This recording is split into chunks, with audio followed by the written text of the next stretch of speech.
you are just frozen water too. You're just like everyone else. You're made up of the same blood, tissue, cells, all that, like just like everyone else, but you are unique.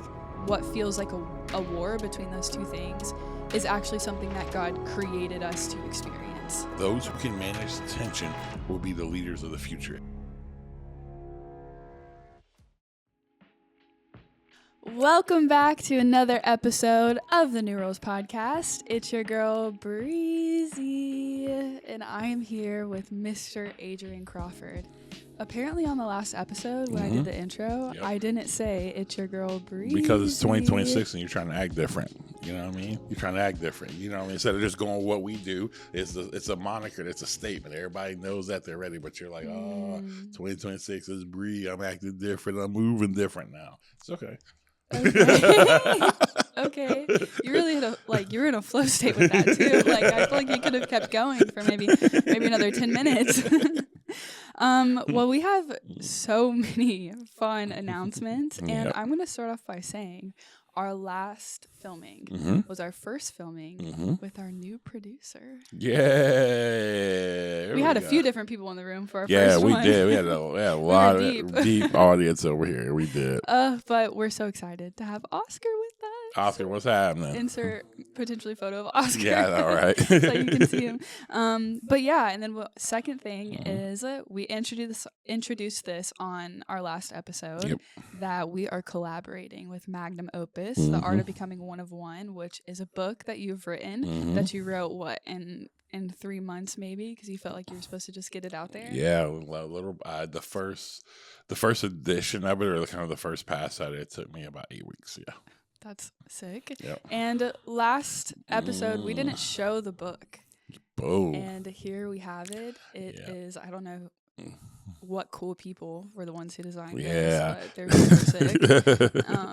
Shout out Devin. Shout out to the rest of the creative team. And the inside is even black. Yeah, with the white ink, which is super our vibe. Yeah. So the book itself is one of one in design, which is pretty sick. Yep, super excited. Yeah, our creative team did a great job. You, Devin, Lavana, everybody's involved with it. I think it came out, way more better. Even better than what I thought it could, as far as even the design and everything like that. Even my friends were like, some of my friends were like, we always thought you were an Illuminati. You're just now, you're just now putting a breadcrumb more with that. Which gets into some of our dark magic fixation. As of lately, we're not practicing. We're not practicing. We're just learning. Studying. We're just studying, seeing the about cultural the world. art of, and we'll get into that in another episode. Yes, we are going to do a really cool episode on human design and everything that comes with that and magic. We'll do that later. But yeah, the book is out for pre-order now. So there is a link in the show notes. There's a link on all of our social media profiles so that you can go in and pre-order it. It is $35. Yep. And go in and pre-order it because we're going to release it in the month of March. Date TBD. Yep. But we're going to be releasing it soon.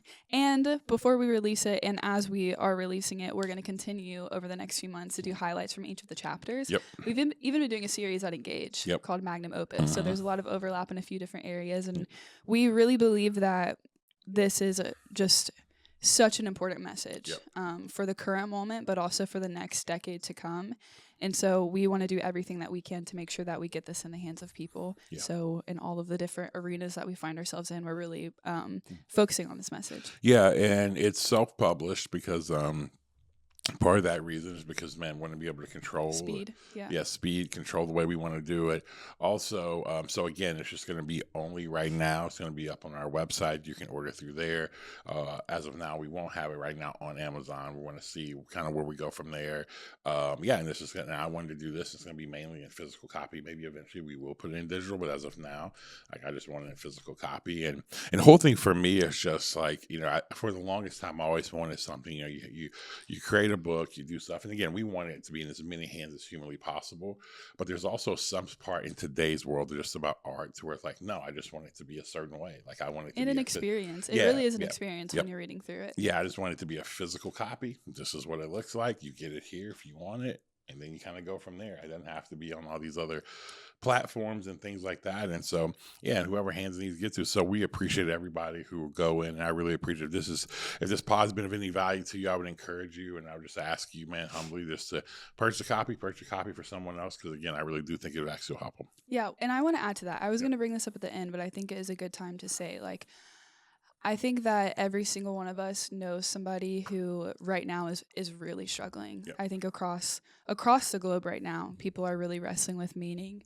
Like, what does purpose look like? The world is changing so much, and very few of us have anything that we can actually control. Mm-hmm. And whenever we feel that way, like, we are seeing just the rise of suicide, the rise of depression. We're seeing just how deeply this is impacting mental health, is people not really having an understanding of, like, what's the point? Yeah. And I think we can find ourselves in that place. And just, if you've ever listened to the podcast, if you've ever gone to engage and gone through the Nehemiah Institute, if you go every Sunday, if you listen to a podcast episode, if you've been a client who has done a coaching session with us, and you've at all walked away with a greater understanding of who you've been designed to be, then we ask that you purchase this book, that you send this podcast episode to someone. Not even I think for self-promotion, but because we believe, like, this is truly just a story and a work that we feel like God is really speaking to you and speaking to us, and can really help people who find themselves in these, like, deep places of sadness and fear, who are really seeking for purpose. And so if you've experienced that and you don't share that with somebody, you're doing your friends a disservice by not allowing them to have the tools that they need in order to continue to move forward in a world that is pretty scary right now. Yeah, it really is. And I think that what this is, as we mentioned, is this really a guide. This is what this book is. It doesn't have to be read in order. It can be a meditation for you. It can be something as you're just going throughout your day, but that's what it is. It's just a guide. And I just think that's where, we can, talk about a lot in today's world, how people don't, like, they're not critically thinking, they're not doing that. And so what we still do, because it's it's like where we've been trained. It's like, man, tell me all the answers to this, versus it being like, no, this book is to actually get you to kind of give you principles and give you stuff that's underneath that, but then have you just honestly to have to go self-discover, have to do some work, have to do some digging. We give you some little tools to kind of go, but it's not to tell you, here's your 4 steps, because I just believe that is where we've been. And I believe it's kind of stifled a lot of creativity of late. And I think people have got to get back to the place of thinking deeper, sitting back, reflecting on life, reflecting on their skill set, reflecting on their ability, and then from there, kind of building it out. Mm-hmm. Yeah, absolutely. And so we're going to start off in Act 1. So we're going to go through 4 different acts. Act 1 is the Echo. And we're going to start off by going through the chapter Frozen Water. So we're not going to go through all the chapters. We're not going to read everything that's inside of the book. We're going to keep that very tight.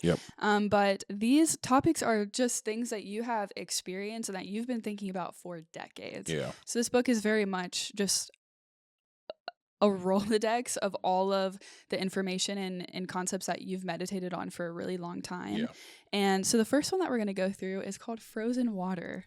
Frozen Water is iconic in the history of New Rules. Yes, it is. We talk about this all the time. And so before we jump into Frozen Water, I do want to do a little bit more on the Echo. So I have an excerpt from the Echo that I want to read just to help everybody. Well, I'll read some excerpts here and there to give you a little bit of a tease on what's inside of the book. So the Echo is really about discovery. Again, we're going to go through 4 different acts that are about how do you excavate who you've been created to be and begin to deploy that within the world. So the first one is really about discovery, and the Echo is about the internal work. It begins by listening to the past, identifying internal self-sabotage, that's crazy, and closing the gap between who you are and who you pretend to be. What this phase unlocks is self-awareness, the ability to stop living in a mythical land and face your backstage reality. This is where the authentic self begins to emerge through excavation. It is the work of digging through noise and dirt to uncover the original design that's been buried beneath survival. So the Echo is arguably it is the most important one.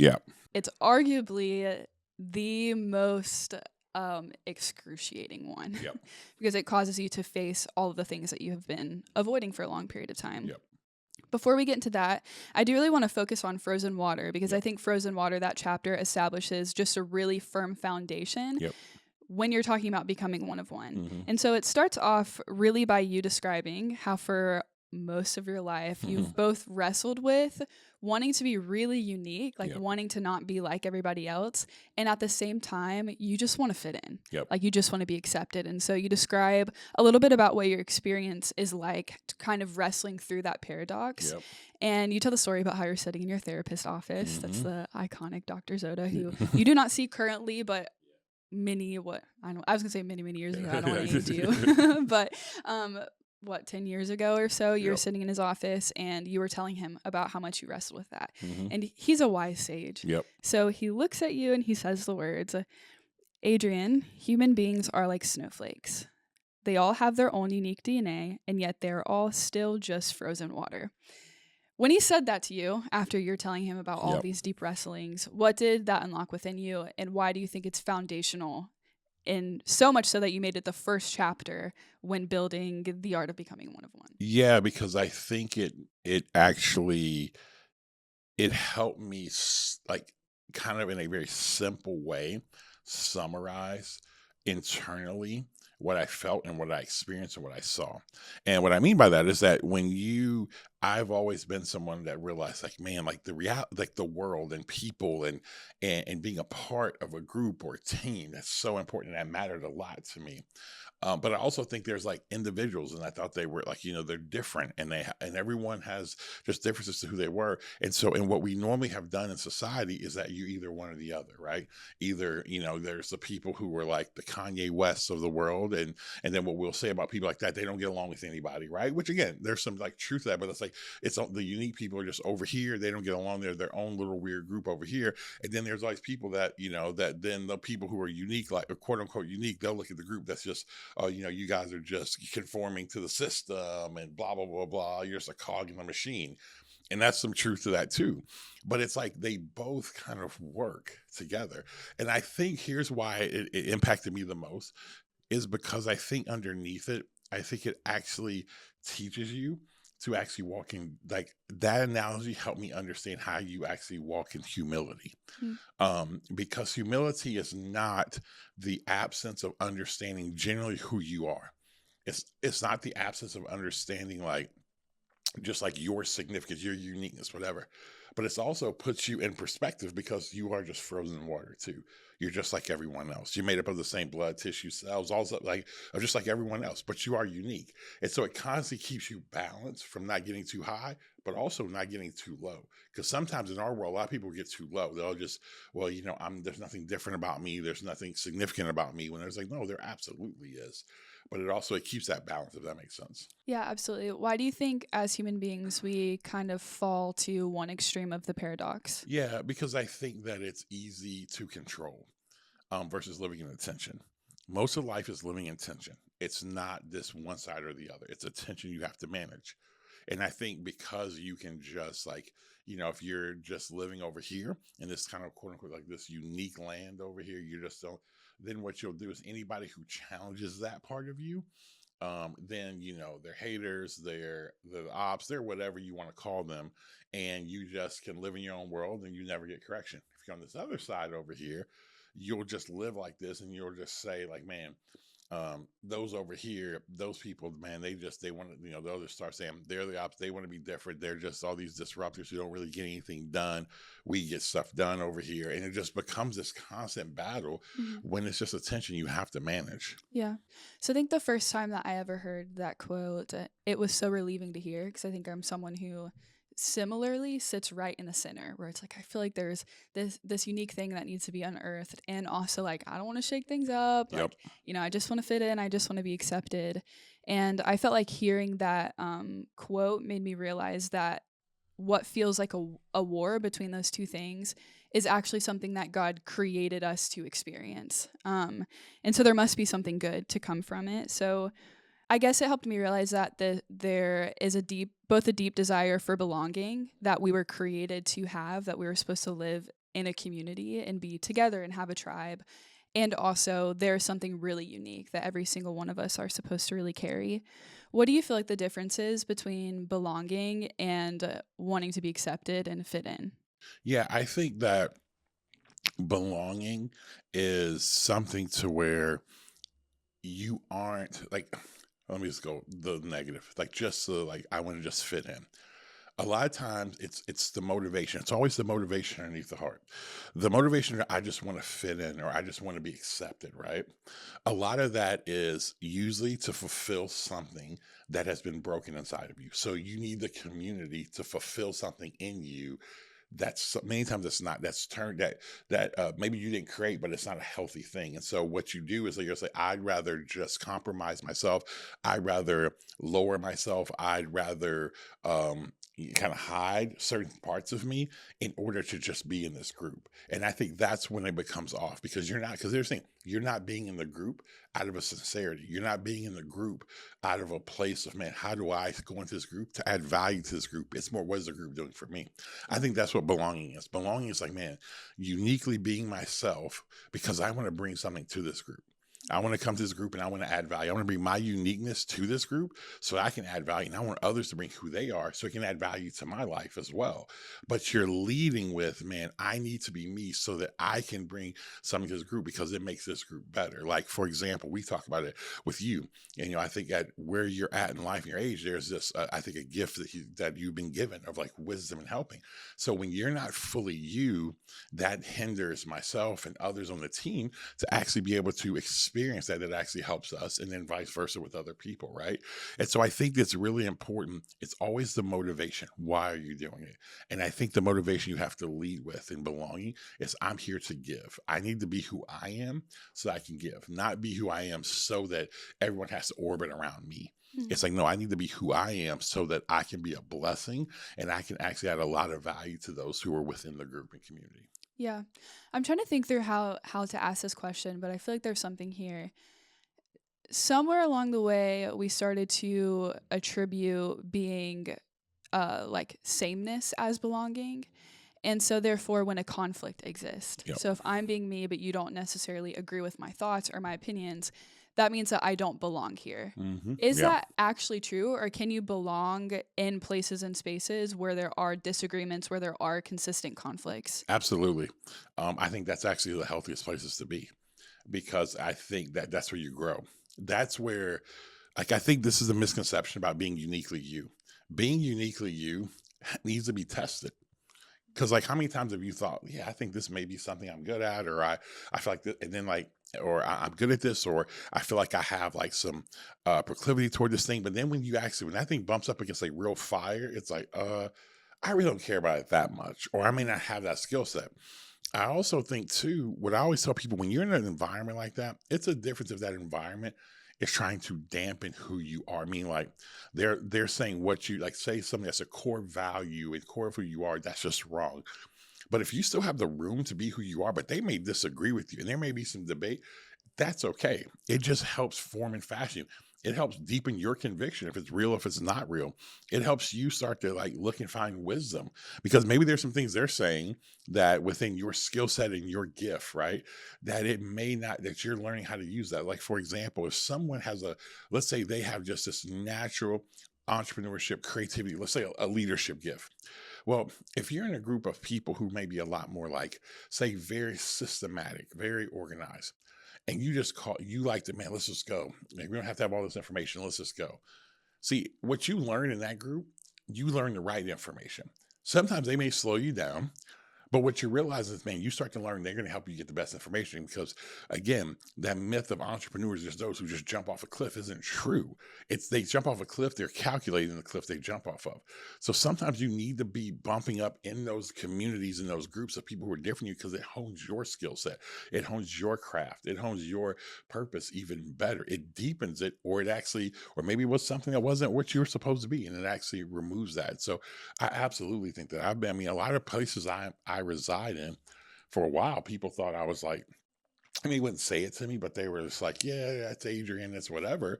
But now, as time's gone on and they just have seen the results and the fruit of it, they're just like, oh, now I'm the guy they call when they need, when they're thinking of a crazy idea or an idea they think is crazy. Like, they're going to call me because they just have seen that I'm willing to kind of go through it. But I didn't break community and break relationships in order to stay. I stayed the way with it. Yeah. I guess, would you say that you can experience belonging in places that are really different from you, or people that are really different from you, because you can, like, an aspect of belonging would be love. Like, you can still love people that you disagree with. Yeah, absolutely. I think you can be in places where people who disagree with you. I mean, think about a marriage. If you think about any relationship, if you're around a human, if you're around someone and you have like a deep relationship with them and you don't ever have like disagreement with that person, like you're not like there's probably a lack of awareness that's there because human beings are just human beings. You know what I'm saying? And I think they're like, so in any type of thing, there should be some conflict there. The key is that how are they responding to you within that in that environment? Just because someone doesn't agree with you does not mean that you should not be there. Matter of fact, I hone and I've seen others hone their skill sets and their ability being in places that people didn't value who they were. But what it did for them is it helped them form their craft. And so I think that's really important. I think so many people, I think we are losing the ability to hone our craft today because we're wanting to find easy places to go. We wanting to be in places where relationship, there's no friction. We want to be in places where no one's going to challenge you. We want to be in places where everyone just accepts whatever it is that you say that you are. And I don't think you actually hone your gifts there. I think your gifts are honed under pressure. And they're honed in places many times where people like they don't agree with you. I mean, how many times have we read throughout history people who were like developed in places where they should never have been developed, but yet and still, I talk about Winston Churchill. We've talked about Churchill a lot. I mean, Churchill was born and developed. I mean, listen, he was a part of a party. I mean, they didn't even agree with him. Like both sides, like literally, he's a part of the parliament, and both sides didn't agree with him most of the time. But it formed and fashioned his convictions at a greater measure. So I think that's where you actually you begin to actually build that right there. Yeah. Well, one of the reasons why I guess, continue to press on that is because it seems like so many people right now, they want to feel like they belong. Like they want to feel like they have a home, which I think is so good. But it seems like we're starting to define that more as being accepted and fitting in. And whenever people don't seem to agree with you, oftentimes it's like you can put the responsibility on those people. It's like, well, they're not willing to, X, Y, Z, and the other rather than thinking about yourself. And I feel like what that has done is just really created a culture where we confuse a felt sense of belonging with sameness. And sameness in belief, sameness in personality. When at the end of the day, it's like, well, do I like open my home and offer love to people who have different political opinions than me? And if I don't, I am also contributing to a world and a culture that doesn't allow people to become one of one because I want them to be the same as me. Yeah, no, you're absolutely right. I think that a lot of times we don't have the resilience to stay in places. And what we do is then we, like you said it perfect, then we shift the blame on other people. We shift the blame on them and say it's their fault. I can't be who I am. But when you actually go, and I've had to talk to leaders about this a lot, when I work with them, I feel like I can't be who I am. And I'm like, and I'll actually stop them and say, okay, tell me what, like in this environment, tell me what they're not allowing you to do.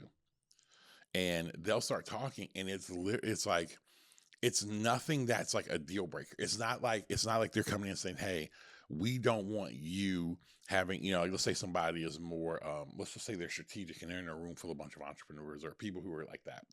And like, they're like, hey, they're not telling you, hey, don't ever create a system around here. Or, hey, don't do or, hey, don't help us think about strategy. It's just that you are frustrated that they're not thinking about strategy the way you think about strategy, but that's why you're there. Or vice versa. I've seen it where people are, in a place that those who like, here's another one that happens. And this is kind of a little bit different than like actually calling, like this idea in today's world of like hustle culture, not hustle culture, right? Mm-hmm. What I started to realize in that whole conversation about people working hard doing that is this thing, is that people start to feel the pressure of an environment. Let's say people are really trying to go and achieve things, and so they're working really hard. And what they do, instead of stopping and saying, you know what, I'm okay with, I don't want to work, I don't want to work 9 to 9. I want to be able to work 8 to 5. There's nothing wrong with that. And if your environment is telling you like, hey, that's fine, but what's going to happen? You're going to feel this pressure of other people doing that. Mm-hmm. And then what we'll do is we'll look at the people who are doing that or the culture that's doing that. And you'll say, oh, you guys are unhealthy. Oh, you're overworking. Oh, you're doing this. Versus being able to say like, no, that's what they have made a free choice to do. And you don't have to do that because no one's saying you have to do that. But you also can't be upset if that person starts to move faster. Has better outcomes. Yeah, because here's what's happened. They're just putting more time. That doesn't mean you may not get there one day, but they're of course going to be there faster because what? They're putting more hours towards it. And I just think that's a thing where it has to deal with us. I think we have to get back to the evaluation more and more of self. What is going on within me? Why does this make me feel this way? Mm-hmm. Why does someone else who wants to work like that, why does it bother me so much? Or here's another one, someone who doesn't want to work like that. Why does that bother you so much that someone just wants to work 8 to 5? They want to work a certain amount of money. They want to go home and man, they got side projects, man. They want to be coaching all their kids' games. Why does that bother you? Like some executives, they get so frustrated. People like they don't want if they don't want the hill you climbed or the corporate ladder, that's okay. Are they their job they're doing? Are they doing it well? Mm-hmm. They may not want to climb in the organization, and that's okay. But you have to. But I think so many times we get bothered by it because here's what it does: we're not sure on either side. We're not sure. So to make ourselves sure, we have to deem and demonize people who have those types of views, and I think that's what happens a lot. Right. So I think that we talked a little bit about what's the difference between belonging and sameness. And so next, can we talk more about what's the difference between a desire to be unique versus the pursuit of actually becoming one of one? Yeah. I think a lot of times, a lot of people are unique. It's just a costume. Like, I think it's just a freaking Halloween costume. I think they cosplay being unique. It's just people are like, especially today, right? People come out there like, I see this now because, we talk a lot about fashion. The more I jump into the fashion, like the fashion underworld, like in today, especially on like social media, like a lot of these dudes are just like, they're just a bunch of insecure people who cosplay. Like, it's like, what's the most absurd thing I can put on? Oh, this is one of one from my obscure designer who lives in like the basement of his mom's house, 14th Street, whatever. And and it's like the craziest things. And they do it because like, I'm just being unique. No, you're cosplaying being unique. It's a costume. Chasing uniqueness is being one of one because you know what? Some of the most authentic, there's some people I know who are so authentic. And if you were to look at them, and they're so unique, you would not say they were unique. Mm-hmm. Because they're very much so they're quote unquote straight laced. They're not like crazy clothing or even some of their ideas and worldviews. But when you actually sit there and talk to them, like a great example, Dr. Zoda. Dr. Zoda is very much so like an incredibly unique human being. But if you were to see Dr. Zoda just on the outside, he looks like, if you were to put a picture of a white boomer, it's like him. He is the epitome of what somebody older would look like. How he thinks about stuff. He only drinks black coffee because why? It gets the job done and it's cheap. Like, you know what I'm saying? Like, he's a boomer. But when you actually get underneath the hood, his ability as a boomer to become one, to actually become authentic and one-on-one, that was a lot because they were the epitome of the mass-produced age. And so I think that's what happens a lot of times is that the idea of uniqueness, it's like, when you're like, I'm just trying to be unique, when you're trying, then you actually are putting a costume on versus actually becoming.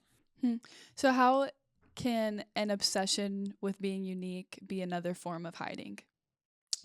Because what you're doing, and again, we say this a lot, and it seems so many times that it keeps coming down to a certain thing, like back to the same thing.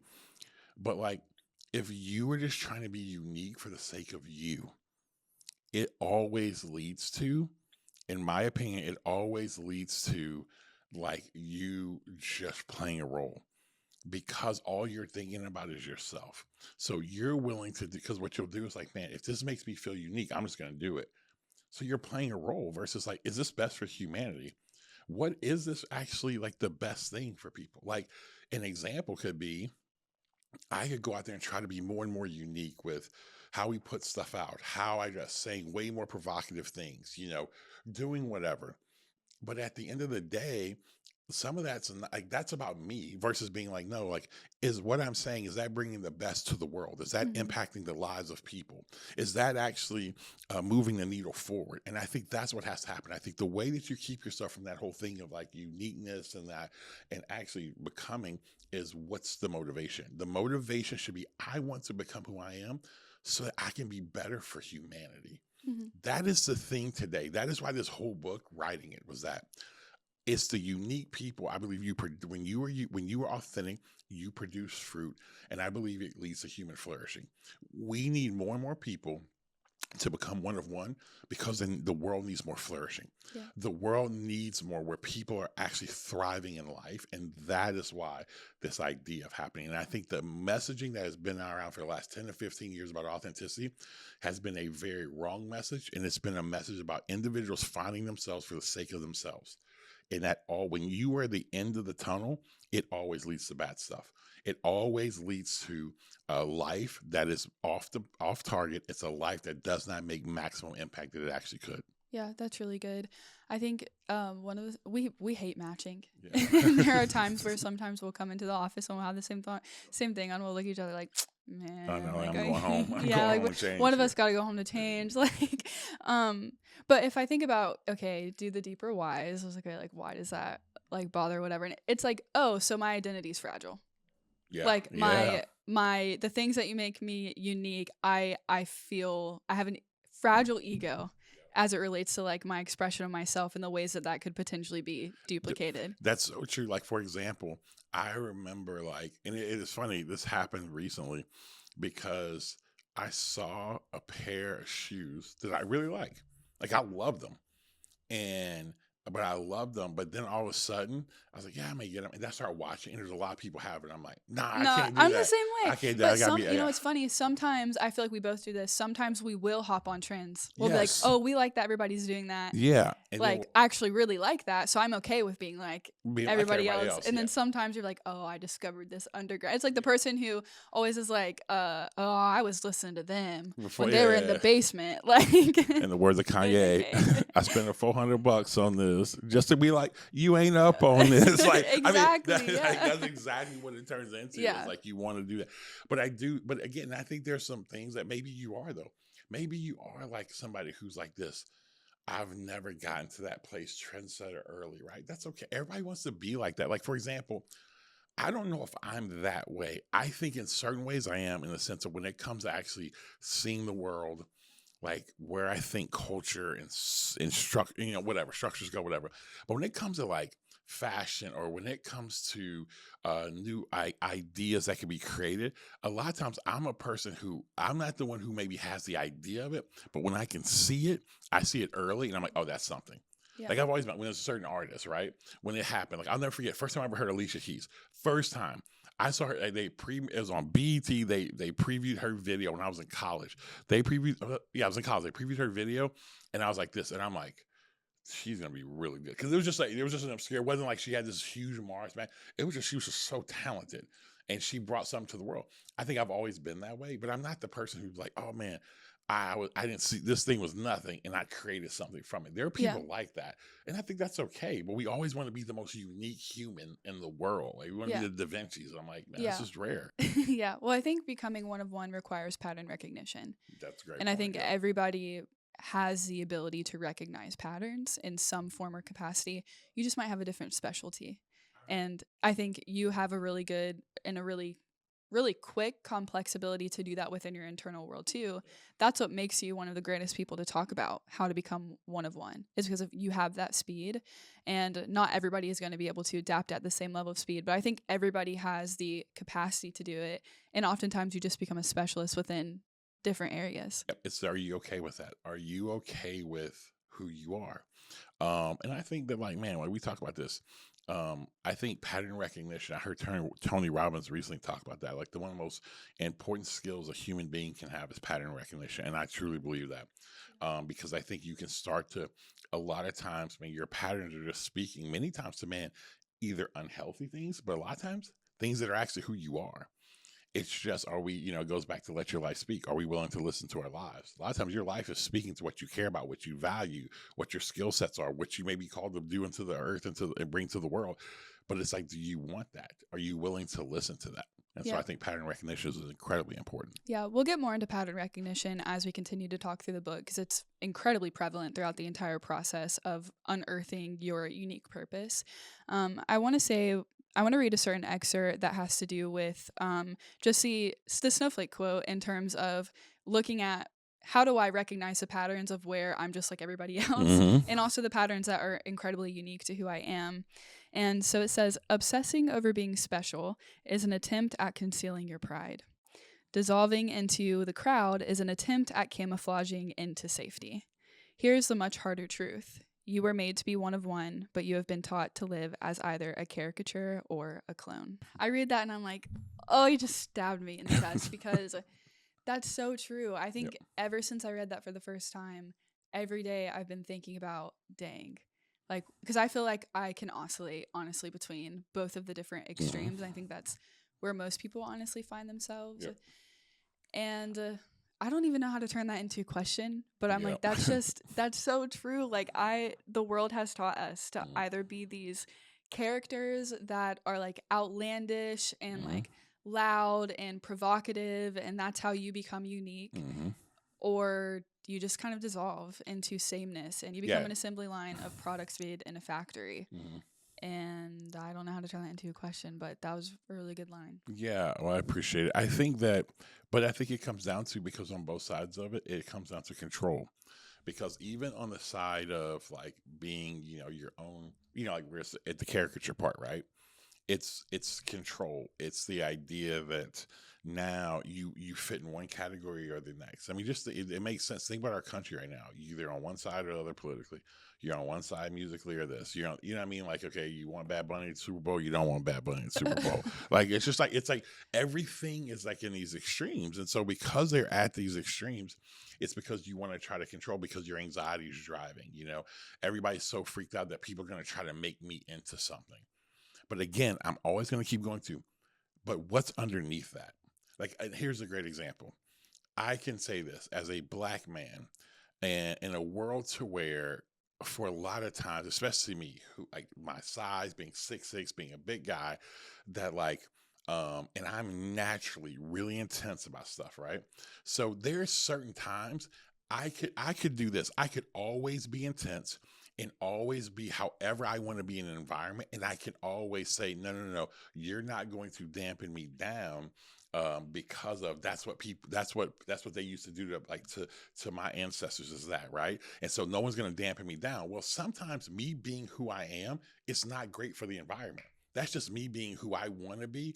But if I'm really actually being a value add, when I step into a place, and like sometimes it's not me being like, and when I say this, it is me taking more of a step back. It's not me being the person who comes in and takes up a lot of oxygen in the room. Sometimes I do, and it's needed. Sometimes it's not. So when I walk into a room, but if I don't understand that and I just live out of a hurt, a pain, of fear, then what I'm going to do, and morally feel like I can justify, well, listen, a society that's been created and architected by majority white people.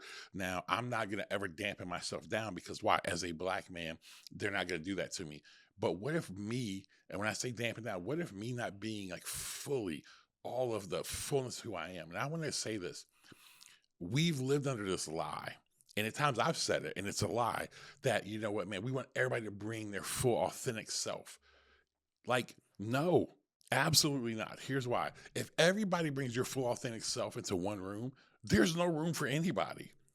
What you do is you come into a room, and the best people who make the most impact walk into a room and they ask, what does the room need? Like, I have a leadership gift on my life, but sometimes I may be in a room with a bunch of younger people in the room. And my job in that room is not to be the one that leads the room. It's to be the mentor in that room. It's to be the sage in that room, to help those young people lead and help them see their. So I sometimes, like, I may have the answer, but I can't say it. I got to let them wrestle through it, even though I know where they're going to go and what I can help them figure it out in 5 minutes. But they need to go through that themselves. And so I think that's a really important thing that we have to understand, is that as we come into a place, again, it keeps coming back to, you want to become one of one because you want to add value. You want to become one of one because you want to bring the absolute best of you to the world so that you can make an impact. So how in your mind do you practically relate that to the snowflake concept? Because I think that when you actually have a genuine understanding of self, but also have it grounded in, you're made up of the same, you're made up of the same stuff that of any other human being's made up of. it just gives you humility. And so what it does is now you realize, oh, we are like, though me and you are completely different, Bree, we're completely different in stature, in like skin complexion, all these different things. But at the end of the day, you're human. And so when I understand that, I can never look at myself as like, oh, I'm better. I'm more valuable than you because of whatever. No, we're made up of the same stuff. And when you have that, it makes you stay connected to humanity. I believe that this is one of the biggest issues when you start talking about all the craziness we're seeing in our world right now, whether it's the Jeffrey Epstein stuff, the P. Diddy stuff, the whatever. I mean, just the abuse of power in government, wherever it is, in church worlds, whatever. The biggest issue is that people especially like those in those like more like upper echelon, like kind of financial classes, they forget what it's like that, yeah, you have money, but you're still made up of the same stuff we all are. You still put your pants on one leg at a time, like all of us do. And those people start getting up in those worlds, and those politicians and people in power, and what they do, they forget they can't connect anymore to humans. So what they do, you start thinking you're so much better. And when you think you're better than that person's less than, then you can treat them as less than. And you wonder why people can go and take someone and, and take a 9-year-old girl and abuse them, like, because you think they're less than you because of your class and who you are. You think you're way more unique because of the money you've made. You're not. You're made up of flesh and bone like all of us.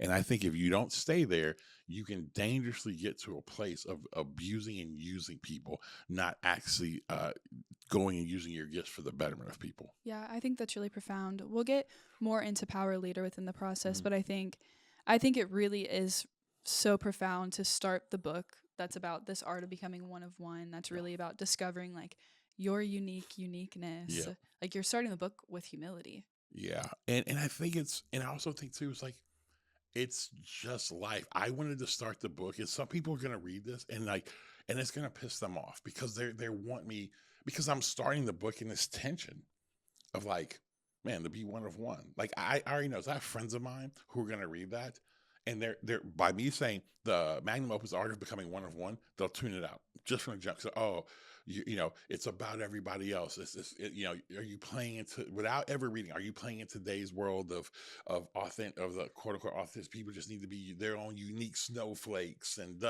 naming that in a negative way, right?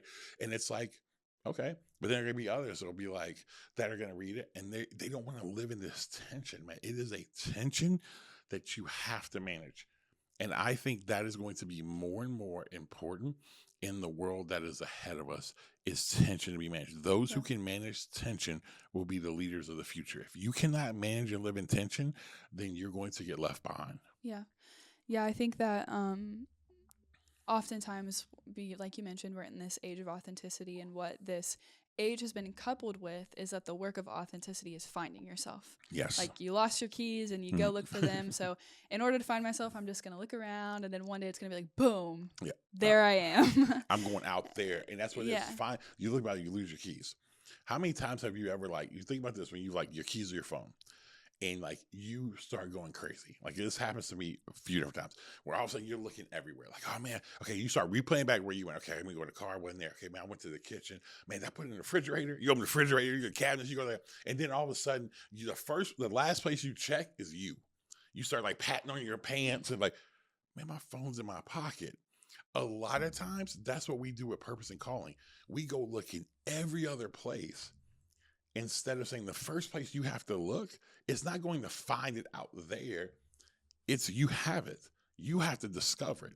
And it's the same way. Many times we go look out there and we're wasting all this time looking out there. Oh, maybe it's over here. Maybe it's like, no, it's been right with you the entire time. You just have to go and do the work internally in order to excavate that. Yeah. So you've said that it's not just about finding yourself, but it's about becoming yourself. Yes. How would you differentiate those two?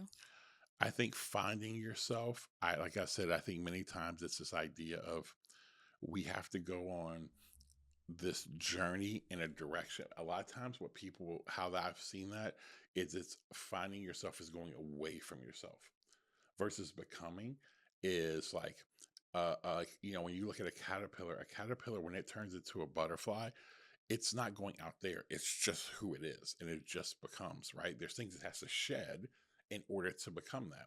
I think the same thing with us. I think that where we become is that we begin to remove things that hinder us from actually becoming what's been hardwired inside of us. And I think every human being has been hardwired with calling and purpose. I think every human being has been given that by their creator, but we don't find it because many times it's just buried.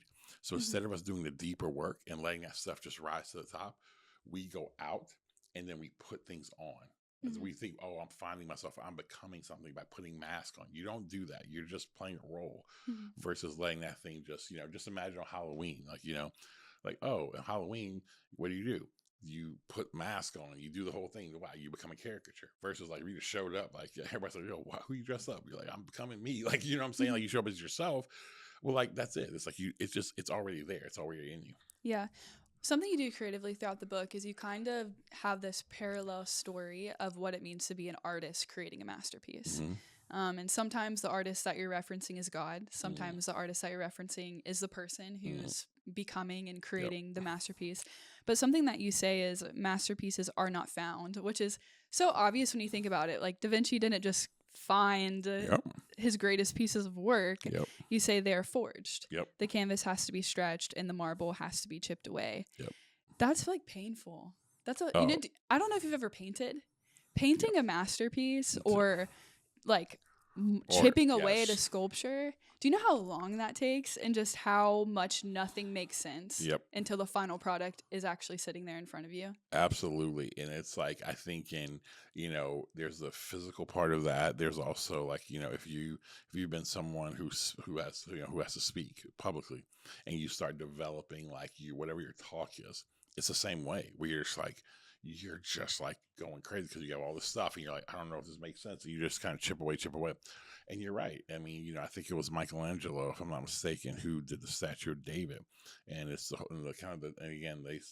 story, the myth of it is that he was walking around and everybody kept bringing him the best marble.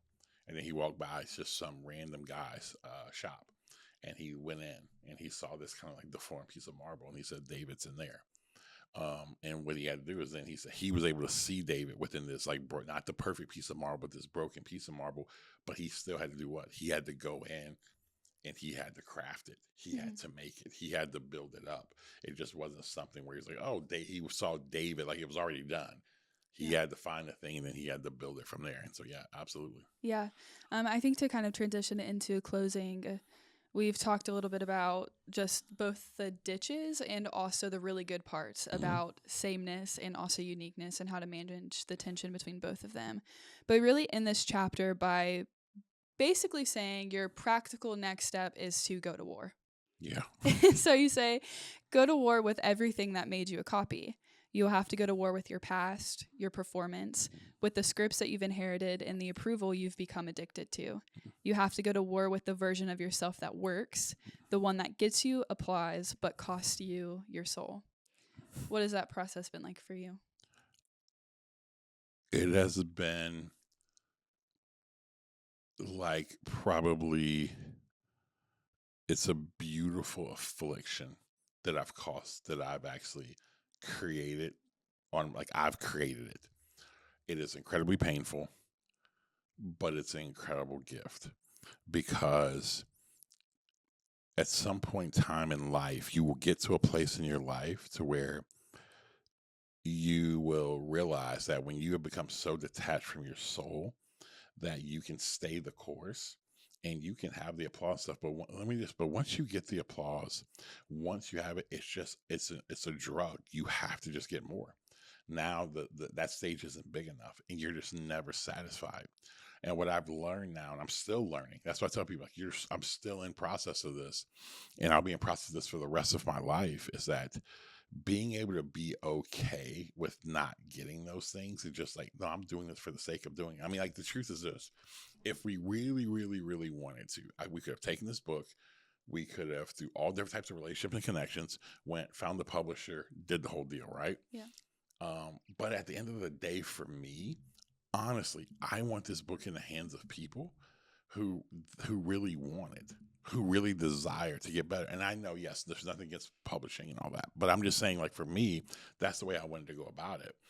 But if I were to I just want this to be a New York Times bestseller list, because if it's on the New York Times bestseller list, then all of a sudden all these people open. Now you can justify it opens the door. But for me, I'm like, man, I just want to put this in the hands of people who actually want to use it. And so I think that it is such an affliction. It's a beautiful one. And I think that every human being, as we go through this life, that the greatest gift I think you can give to the world is to become integrated, not to be distant from yourself. And I think most people live completely distanced from themselves. And that's what the whole point of everything that I really believe in and I care about and I want to see happen is people actually live integrated lives. Their on-stage performance actually matches their backstage reality. And that's just a journey to go on. Yeah. I think we'll close by saying that if you're somebody who's listening to this right now, is to really take the next little bit to think about the ways that you're just like everybody else, the things that you wrestle with, the things that you struggle with, the things that you enjoy, that are really similar to every other human being, because that is a good thing. That's a beautiful thing to be able to find yourself within community, and to feel a sense of belonging, and also to consider more of the ways that you're unique. I think that why this book is so fundamental is because when we start to realize that like there is a creator who created every single one of us to be completely unique and completely differentiated from the person to the left and to the right of us, it like fundamentally changes the way that you approach identity. And fundamentally changes the way that you begin to believe that you really were created with a purpose, and that there is a meaning, like there is a reason why you are here existing on this earth. And there is a reason that could not possibly be duplicated by anybody else on this planet either. I will. Two things I end with, and you are right. I think about Parker J. Palmer. I think about the book Let Your Life Speak, which was the book that actually began me on this journey of actually understanding the idea of being one of one. And this book has been sold in a bunch of different languages and all the stuff like that. But Parker J. Palmer was not this New York Times bestseller. He was just a human being that started realizing how he was living this quote unquote aspirational life, right? He was trying to be like, you think about whatever industry and who's the person that's it, right? Martin Luther King back for him, or, he's a white gentleman, but like, Dorothy Day or, Muhammad Gandhi, all those people. And he says that, man, he just started going on this journey, realized what was my life saying to him after he was dealing with deep, dark depression. I look at them, I had the privilege this past summer to spend time with him. And I look at him becoming one of one and working to do that and being in that process. Him at 80 something years old now, and just watching him and looking at the contentment of his life and how he's flourishing. Man, he becoming that has been a blessing to so many. He's been a blessing to me. And by him being a blessing to me by his journey, it's been a blessing now to a lot who listen to this podcast, to those who are within really within our community across all the different places that we are. And so it is why you need to become one of one, because I'm not saying you're going to become famous or write a book, but I want you to know you are put here for a purpose, and that purpose and meaning is to be a blessing to other people. People need you to become that. Maybe it's just for them seeing you on your journey that motivates them and inspires them to do that. And the last thing I'll say to you is that if you are wondering, like, man, I don't know, like, man, where am I like playing a role versus becoming? Like, I want you to imagine like every other human being like left. Every human being was gone, it's just you. And a day or a week from now, God's going to show up and put human beings, all new humans on the planet. They don't know who you are. They don't know anything. It's just whatever. What would you literally change? Like, what would you change? Like, and you get whatever you felt like you need to change, you could change instantly. Those may be the places. I'm not saying it is, but those may be the places that honestly where you perform. Because a lot of times we do it because we're like, okay, well, I may lose my status. I may not be able to have this role. I may not be able to have this job. I may be able to, versus like, okay, but what if these people have no idea who you are, right? What would you change then? And if I promise you, you still have your same level of life and living and success, whatever, what would you change? And I think those should probably speak to things that you actually are more performing than actually becoming. Yeah. I know we keep saying last thing, and we're probably like way over time. But the last thing that I'll say is like, you're not doing this work on your own, because this is work that we're we're in the thick of it right now Yes. in every area. And so I think what people don't talk about enough is, as you have a clear sense of what your purpose is or what your calling is, as people may say it in the church space, is there also comes a really unique responsibility that you don't get relief from it, because nobody else can carry it for you. Nope. And I think we're in the thick of that work right now. Yep. And this being able to get everything out on paper and have the opportunity to talk about it has, I think, meant a lot to us. Yep. And I think fundamentally, even though it's like things that we're talking about, maybe things that are originated and created in this world, when you finally get to read it or see it, you have the reminders that you need to have, where it's like, oh, I just need to go back to the basics. Like, I just need to go back to these things that we've been talking about for so long as the pressure continues to increase. Absolutely. Well, thank you guys for listening. Yep. We love you, and keep writing new rules. Hey, there you go. Boom.